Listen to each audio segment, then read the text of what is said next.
And I'm curious your view on how important like having a good quality network and relationships are to like your success in whatever you do. Yeah, that's probably my favorite question. This was my favorite question asked on the previous Q&A I did with Harvest. But it's the most important thing. Like at the end of Yeah. the day, it's the most important thing. If I look back in my 3 years of doing this, there's been around three pivotal people that I've met that have allowed me to pretty much make the majority of the money that I've made in my career. First off, it's Max, the guy who actually got me into the community in the first place. Because if that never happened, then I would never have kickstarted, and this whole thing wouldn't have snowballed effect. Second person is that first client I got. Right, those first two people at the very beginning are the two people that to this day I still credit the most of my success to, because that first interview that I got, that first client that gave me the setting role, we still work together to this day. We're sitting at it. We've already done $600,000 this year so far, like on cash collected. Like, and I manage the entire thing. I have three closers, three setters. Like, it's like the perfect client for myself. That guy, that client, the guy who got me into the sales in the first place, and then I joined Luke Alexander's community, and that opened up a ridiculous amount of doors for me as well. So those three people, in hindsight, granted me so much benefit that like it's almost impossible, and it would be dumb for me to say that your network isn't everything. Um, it isn't. Like, sorry, it is everything. My It is. apologies. 100%. 100%. Like, and I know that in the next 2, 3 years, you know, realizing that I need to meet again 2 to 3 more people like that will get me to the next level. That's really it at the end of the day, right? Maybe you meet a client that brings you to $1 million a month. Maybe you meet somebody that refers you 10 guys to my sales community, like whatever it may be. That's pretty short term, but that's the way it needs to be, right? I love that, Tristan. And for our viewers here who maybe don't have a network trying to break into the space, how would you give them advice to build their network to get into the space? Mm,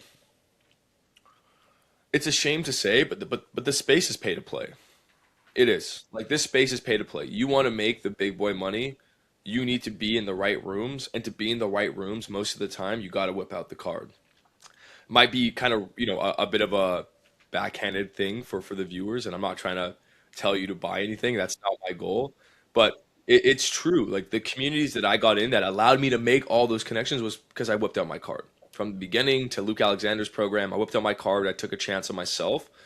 Two things it does is it makes you take your network and your career more seriously when you whip out your card. And second thing as well is you just you are talking to higher level people. People that whip out their card and believe in themselves, those are the people you want to be speaking with, right? You don't want to be speaking with people who are looking for the free communities, always for free, because they're not really the people that are doing the things that you want to be doing, right? Even to this day, I'm a bit embarrassed with the amount that I've invested back into myself. One thing I do say, I think Tyler, you asked this question earlier, like what would you have changed? I wish I've invested more into myself. I think that's one of my regrets is not investing more. I've invested around 20 grand into myself on like programs and coaching. I think I should be at like 50, to be honest. I think it would allowed me to maybe grow even quicker. Now, just a quick follow-up question. You said you spent 20,000 on yourself. Why would 50 be way more? Like, where did you get that extra 30 grand that would improve Yeah. your? Well, the 20,000 was like a monumentally return on investment. So there's no way the next 20 won't be the same. Like, there's just no way. For example, I'll give you an example. One of my other growth operator friends purchased this program to help elevate his systems.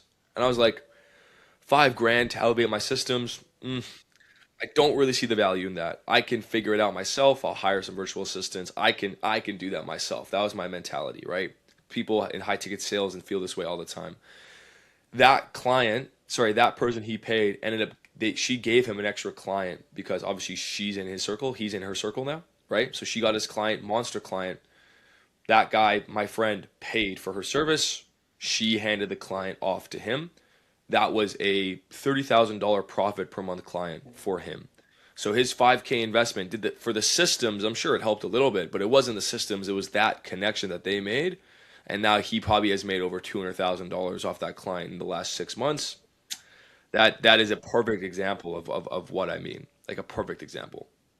Interesting. I've got a follow-up question to that too, because you said originally your appetite for getting into high ticket sales was obviously you met your neighbor and you're like, I can do this too, I can do it myself, I can be successful. But then also you're saying that maybe like a couple years later in your career, you've realized that sometimes you do need to pay for help, you need to find help and stuff. How have you just kind of have you kind of grown over time and learned that, like, being confident in yourself is important, but you also need to know when to ask for help? Or like, how has that kind of transition developed? Yeah, it's a great question. I think it's the whole process started with me asking for help, right? Joining a community to get into sales was the get-go. That worked tremendously well. And then when I wanted to become a manager and be better with operations and the system side of the business, then yeah, I needed to get help as well because I didn't know how to do that. And I think having an ego is great. Being confident in this space is going to make you a lot of money, but also understanding when to lower your ego is even more important. Understanding when you can use someone else's leverage and someone else's skills to really see success in the long run and grow exponentially. That is what separates the egotistical guys who are going to be stuck at 10K per month and the people that really can grow to $100,000 per month in profit. That's a good point. Probably a good lesson for people too, right? You can have a huge ego and get to 10K a month, which is like fantastic. It's a lot of people's dreams, but you look at some of the most successful people in the world, the billionaires, like they all have mentors as well. They all have a network of people that they rely on consistently for advice and for help and stuff like that. So that's insightful to hear.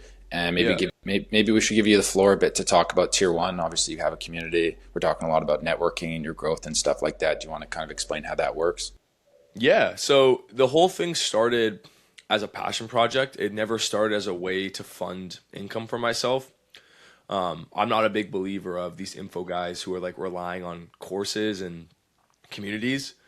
So I always, made it very important for me to rely on my actual business to make income, right? That was like my management, my systems, like build outs with clients, like that was my foundation.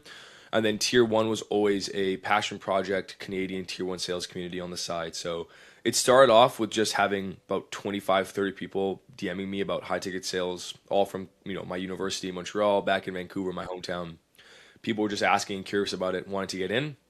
So I made a group chat, started charging people, anywhere from like $500 to 1,500 at the beginning. First few people believed in me. I got them placed. They were very skeptical. And then quite frankly, it just kind of grew very organically. It was such an organic thing. It was never forced. I met Teddy, my business partner. I know you guys have done a podcast with him as well. Supernatural. He had the same idea. We built it. The logo was made in an hour. And then we just kind of like put it in our link in bio, and people are actually continuously reaching out. And we've just got into around 80 people inside, which is awesome, like super cool. It is exclusive. It's really cool to see the organic growth that we've had with it. And yeah, our success rate's tremendously high. Like people are getting placed all the time. We pay for a jobs board. We're looking to hire a coach. We just paid for a developer to make a really cool looking website with Claude Code. And it's growing into something that eventually I think is going to be quite big, to be honest. And I'm really excited about it.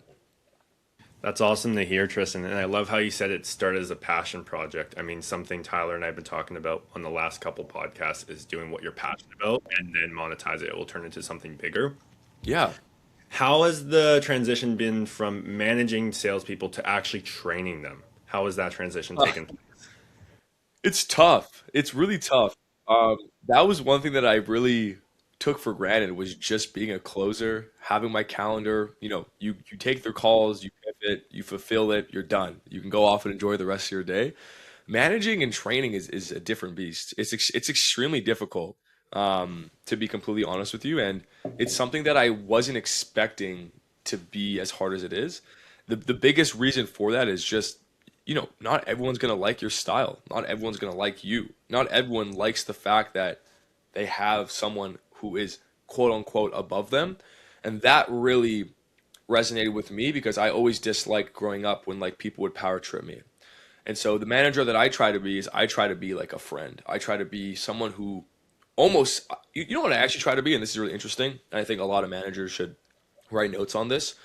A manager that power trips, you never have that outermost respect, right? If a manager is telling you to do something and you can't go out and do it yourself, like I'm never going to tell a rep to do something when I haven't actually done it myself over and over and over again. Kind of set that example. The best way to put it, what a manager is, and I've realized this probably too late, but you need to be like everyone's assistant, if that makes sense. The sales manager is the entire team's assistant because you need to make their life easier. Hey, get me a payment link. Hey, can you help me onboard this person? I'm running over this call. Could you help me do this? Of course, that's my job, right? Obviously, my job is to give you the concrete foundation, but once the foundation is set and you understand the way we think and and what the expectations are, a manager is a glorified assistant, which is cool, but also very stressful because if you're an assistant for, a 10-person sales team, it gets quite hectic. But that's the best way to put it, I think. That's the best feedback that I've gotten. And my churn rate with reps is very, very high. Sorry, very, very low. Reps don't leave. Once they work with me, I've had reps on the offer that I manage now for like 9 months, which in the high ticket sales space is like super rare, to be honest. Yeah, interesting. I want to keep going on the note of the community. You said you've grown to 80 members in the community simply from putting a link in the bio. You've had an insane amount of organic growth.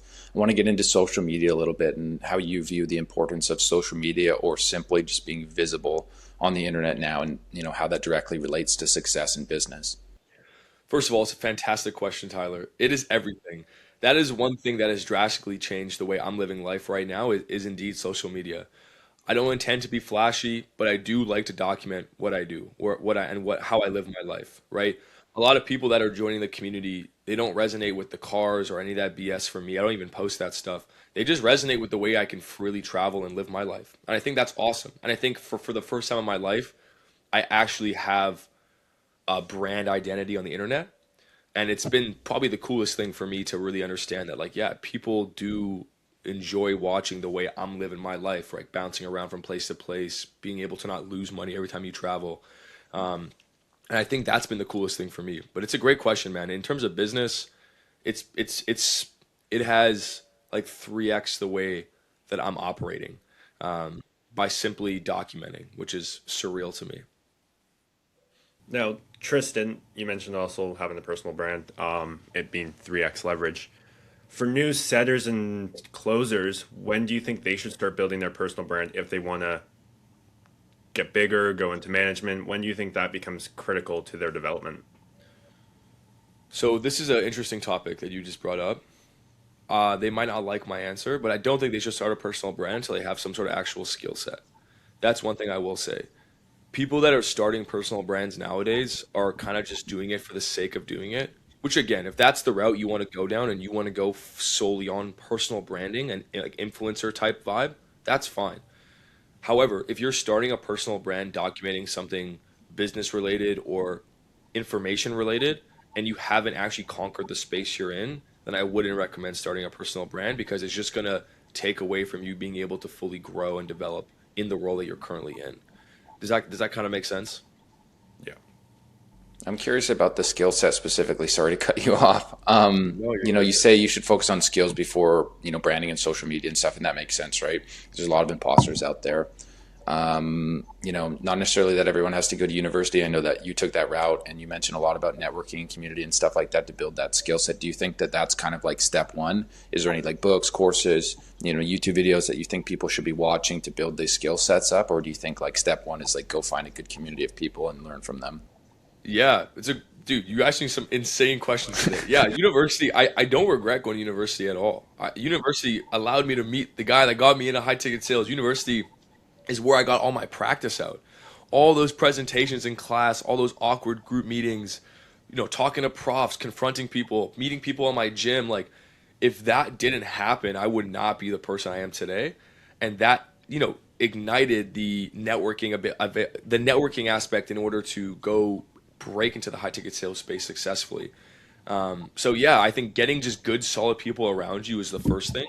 And also, I was super lucky as well because in university, when I got into the high ticket sales space, my roommate got into it, my neighbor across the way got into it, two of my best friends got into it, and then by the end of my university experience, we were literally five guys living in Montreal, all working in high ticket sales, and we were pushing each other to the brink. Like I'm talking, we were all doing anywhere from like 10 to 30, $40,000 a month, and we were just competing with ourselves. And by the time we ended university, we had looked back and realized, holy crap, like we were like the top 0.001% of like people leaving university with actual cash in their pockets, right? We had no debt. We had the uttermost confidence heading into our career and what we were going to accomplish, and that's also important as well as like there it really is true and factual. Like you are the sum of like the five people you surround yourself with because even to this day, I'll have like an all time high month and I'm like, well, fuck, like this guy's my friend's doing that. Like I can't be satisfied. Whereas if I look back at people I was hanging with from high school, I'm like I'm killing it. It's all about perspective and who you're hanging around.